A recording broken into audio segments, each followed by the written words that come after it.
ከአዶቢ ውጤቶች ውስጥ የመጀመሪያው አዶቤ ኢሉስትሬተር ይህን ሶፍትዌር በመጠቀም ፖስተር፣ ሎጎ፣ አይከን እንዲሁም ድሮይንግ እና የተለያዩ የካርቶን ካራክተሮችን በቀላሉ መስራት ትችላላችሁ። ለምሳሌ የምታዩትን ሎጎ ከፈለኩ በፓስፖርት ሳይዝ ማሳተም እችላለሁ ወይም ደግሞ ህንጻዎች ላይ እንደምታዩት 10 ሜትር በ20 ሜትር በሆነ ባነር ላይ ያለምንም የጥራት ችግር ማሳተም እችላለሁ። ምክንያቱም ኢሉስትሬተር መረጃዎችን የሚያስቀምጠው በፒክሴል ሳይሆን ሂሳባዊ በሆነ መንገድ እስከፈለግንበት መጠን ድረስ እንዲያድጉ በማድረግ ነው።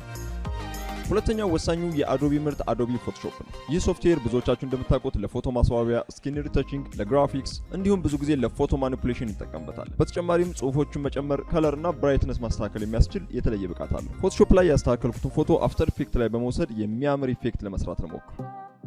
አብዛኞቹ ፊልሞች ላይ እንዳለው የፍንዳታ፣ የጭስ፣ የዝናብ፣ የፓወር ትዕይንቶችን በቀላሉ መስራት እንድንችል የሚያስችል እጅግ ወሳኝ ሶፍትዌር ነው አፍተር ኢፌክት። ለምሳሌ ቅድም ፎቶሾፕ ላይ አሳምሬ የሰራሁትን ፎቶ ወደ ሶሻል ሚዲያ መግቢያ ወይም ደግሞ ኢንትሮ ወደምንለው እየቀየርኩት ነው። እንደምታዩት ፎቶውን የተለያዩ ኢፌክቶችን በመጠቀም እንዲንቀሳቀስና ውብ የሆነ እይታ እንዲይዝ አድርጌዋለሁ። አሁን ይህንን ያቀናበርኩትን ፎቶ ወደ ቪዲዮ ቀይረዋለሁ።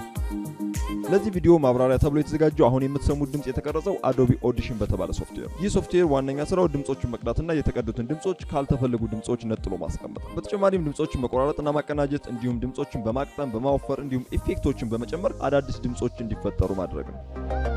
አሁን የቀዳሁትን ድምጽ እንዲሁም አፍተር ኢፌክት ላይ የተሰራውን ቪዲዮ አንድ ላይ በማቀናጀት ማቀናበር ከፈለኩ ምርጫ የሚሆነው አዶቢ ፕሪሚየር ፕሮ ነው። ይህንን ሶፍትዌር በመጠቀም ዓለም ላይ ያሉ እጅግ ብዙ ፊልሞች፣ ቪዲዮ ክሊፖች እንዲሁም ዶክመንተሪዎች ፕሮፌሽናል በሆነ መልኩ ተቀናብረውበታል። ይህ ሶፍትዌር ከማቀናበር ባለፈ የድምጽ ማስተካከያ፣ ኢፌክቶች፣ የከለር ማስዋቢያን ጨምሮ ብዙ አገልግሎቶችን መስጠት ይችላል። እስኪ እነዚህን ሁሉ ሶፍትዌሮች በመጠቀም ምን አይነት ውጤት እንዳገኘው አብረን እንመልከት።